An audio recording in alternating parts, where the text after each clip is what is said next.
he was panicking, and I was panicking. I loaded my gun, and I shot him. Oi, eu sou o Chamal e sejam todos bem-vindos ao meu canal. Se você é uma pessoa que é nova por aqui e gosta de casos criminais, eu te convido a se inscrever aí, clicando no botão vermelho que tem abaixo, escrito inscreva-se. E peço também que você ative o sino das notificações, porque assim toda vez que eu enviar um vídeo novo, o YouTube vai lá e te notifica. Caso ele não envie essa notificação, me siga em minhas redes sociais, porque lá eu sempre aviso quando tem vídeos novos. Então mesmo que o YouTube não faça o trabalho dele de notificar, eu aviso lá e você pode vir aqui sempre consumir um conteúdo de qualidade. Hoje, antes de qualquer coisa, eu quero dizer para vocês que o roteiro desse caso foi enviado para mim pelo Júlio Chagas. Então, assim que acabar esse vídeo, se vocês puderem, dê uma passada lá no canal dele que vai valer muito a pena. O link vai estar aí no comentário fixado. Então, dito isso, vamos pro caso.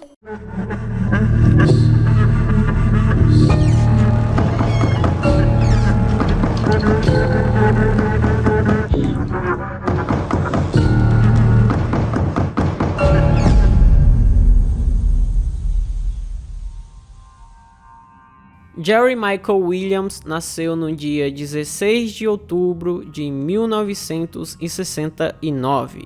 Ele cresceu em Bradfordville, que fica na Flórida, nos Estados Unidos. O pai dele era motorista de ônibus e acabou falecendo no ano 2000, e a mãe dele, Sherry Williams, trabalhava como babá.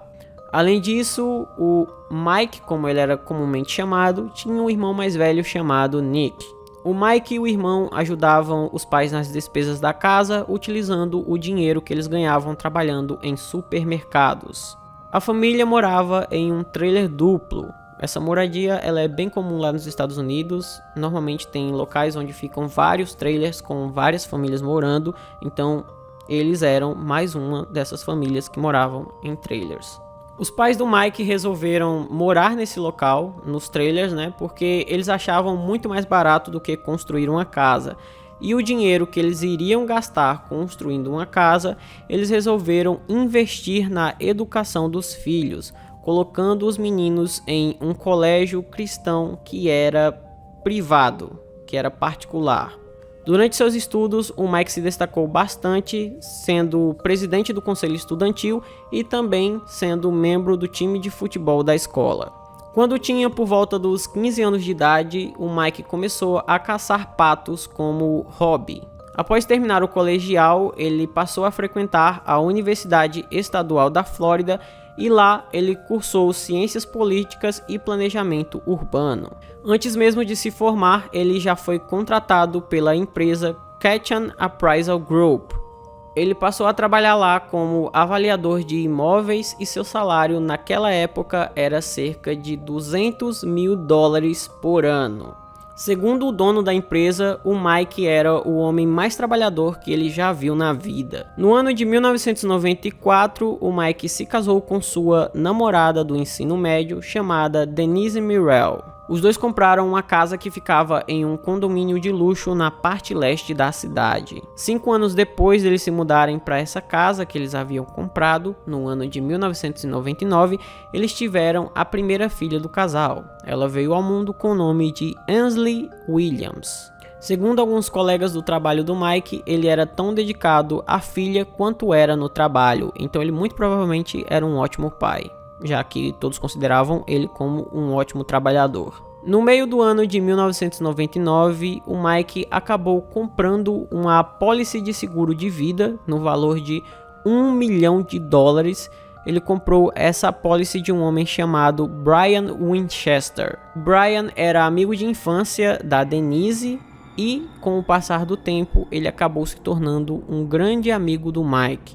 Segundo eles mesmos, o melhor amigo do Mike. O Mike e a Denise tinham vários planos para o futuro. Eles já tinham até mesmo avisado a mãe do Mike, né, a Cheryl, e o irmão dele, o Nick, de que o plano deles era ter outro filho. Eles queriam ter outro filho em breve e, além disso, eles também planejavam fazer um cruzeiro pelo Havaí e viajar no final do ano para a Jamaica a negócios. Porém, todos esses planos que o Mike fez foram destruídos de uma hora para outra.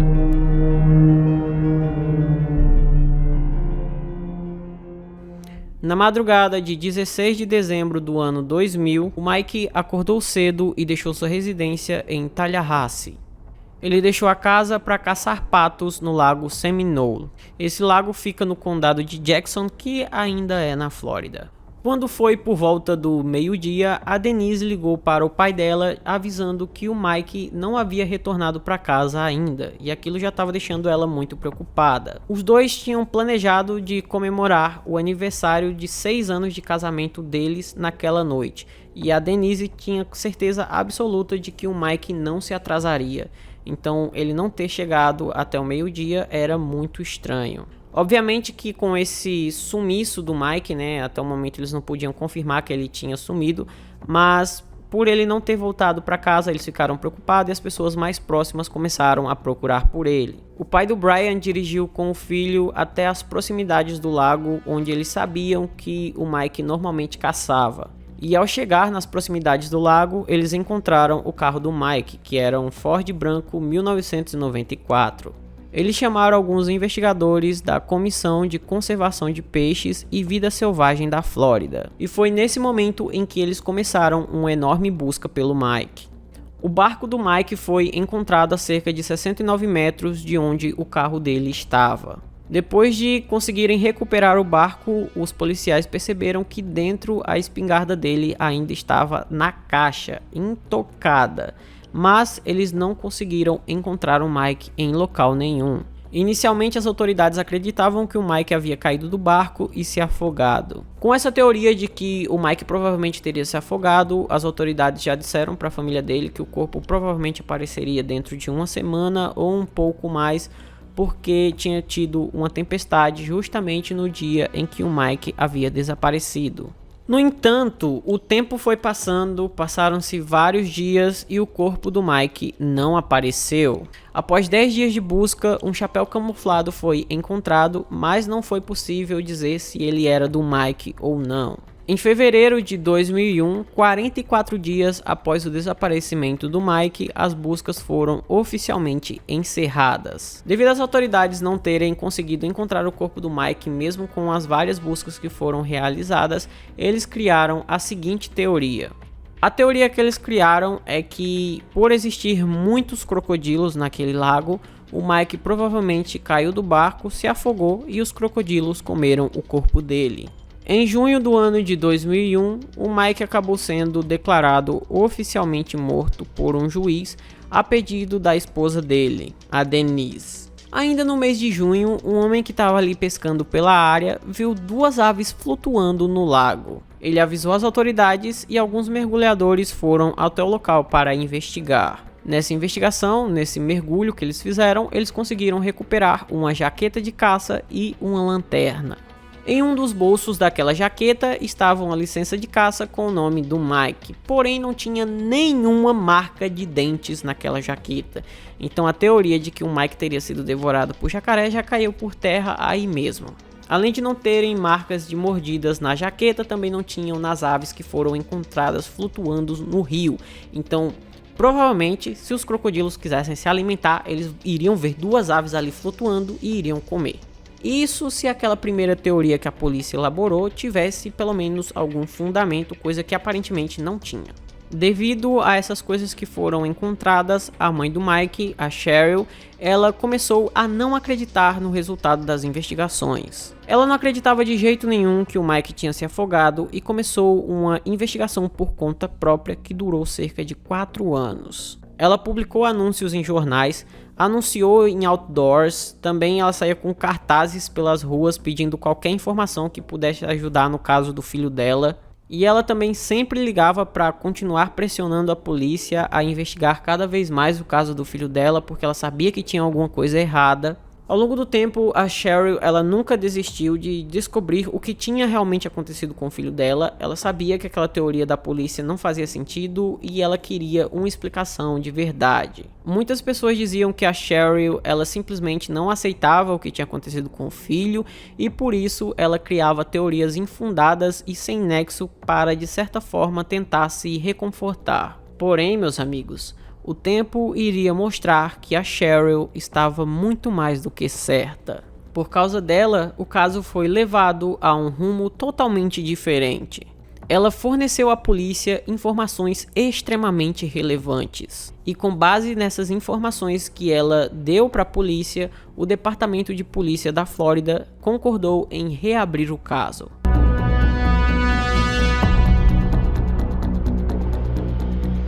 Foi só nesse momento que os policiais notaram as seguintes coisas. Primeiro, a rampa de acesso onde o carro do Mike foi encontrado não era a rampa que ele normalmente utilizava. Segundo, no dia em que o Mike desapareceu, aconteceu uma enorme tempestade onde tinham ventos muito fortes, mas o barco dele foi encontrado na direção oposta de onde o vento estava soprando. Então, digamos que se o barco dele estivesse lá flutuando sozinho, ele teria ido junto com o vento. Terceiro, quando o barco foi recuperado, o motor dele estava desligado, porém o tanque estava cheio de gasolina. Segundo o fabricante do barco, se o motor estivesse ligado no momento em que o Mike caiu do barco, ele teria continuado funcionando até acabar a gasolina e o barco ficaria girando em círculos. Quarto, o Mike ele não costumava caçar sozinho, então não fazia nenhum sentido ele ter ido caçar sozinho no meio de uma tempestade. Outra questão que finalmente apareceu durante as investigações é que os crocodilos eles não se alimentam em temperaturas baixas, porque eles são animais de sangue frio. Durante as buscas pelo Mike, as noites chegavam a fazer cerca de 7 graus abaixo de zero. Nessas temperaturas, a única coisa que os crocodilos fazem é tentar se manter vivo, ali economizando o máximo de energia possível para manter a temperatura do corpo. Como eu falei, eles são animais de sangue frio, então se eles gastarem energia ali para comer ou para fazer qualquer coisa que não seja manter a temperatura do corpo, eles vão literalmente morrer de frio. E esse fato explica também por que aquelas aves que estavam flutuando no rio estavam intocadas. Inclusive, a jaqueta que foi encontrada e a lanterna estavam em ótimas condições. A lanterna mesmo ela ainda acendia. Para completar, um amigo do Mike que sempre costumava caçar junto com ele disse que o Mike levava a segurança muito a sério, então ele seguia à risca todos os protocolos. E além disso, ele nunca se arriscava. Outra coisa muito importante foi a arma que estava dentro do barco. O Mike sempre deixava ela no trabalho porque ele prezava pela segurança da filha dele.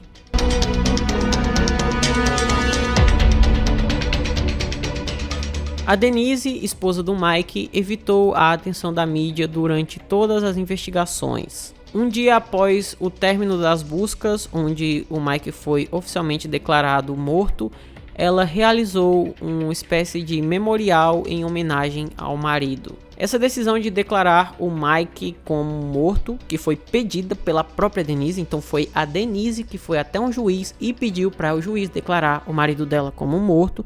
Essa decisão fez com que ela recebesse uma indenização ali da apólice de seguro, né, do seguro de vida. Ela recebeu algo em torno de $1.750.000. E para essa história ficar ainda melhor, no dia 3 de dezembro de 2005, 4 anos após o desaparecimento do Mike, a Denise se casou com Brian Winchester. Se isso já não estava bom o suficiente, a Denise e o Brian passaram a morar na mesma casa em que ela morava junto com o Mike. Bom, o casamento dos dois acabou no ano de 2012 e, segundo o que foi informado, aparentemente o Brian era viciado em sexo e por isso o casamento dele chegou ao fim. A Denise pediu oficialmente o divórcio no ano de 2015. É a partir desse momento em que tudo começa a se desenrolar até chegarmos em uma conclusão. Em 5 de agosto de 2016, o Brian ele entrou no carro da Denise e manteve ela sobre a mira de uma arma durante aproximadamente 1 hora. Isso foi enquanto ela estava indo para o trabalho.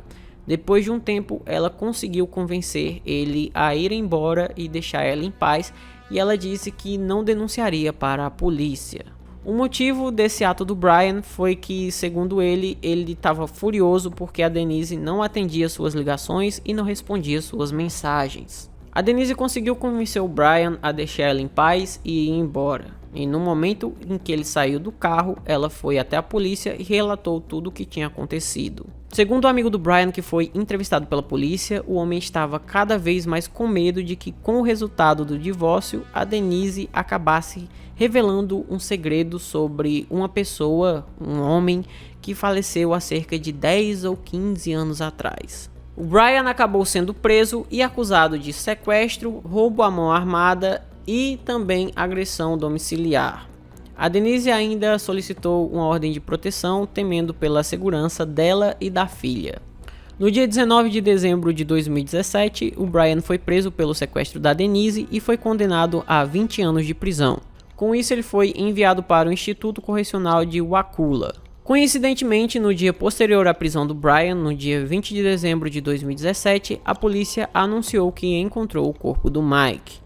O corpo dele foi encontrado em um beco sem saída que ficava a cerca de 90 quilômetros do lago Seminole. Após isso, no ano seguinte, em 8 de maio de 2018, a Denise foi presa. A Denise foi acusada de homicídio em primeiro grau, cúmplice após o fato e conspiração para o crime. De acordo com a polícia, o Brian ganharia imunidade total se ele contasse exatamente o que aconteceu com o Mike, e foi isso que o Brian fez. Em depoimento, o Brian disse que atraiu o Mike até o lago Seminole.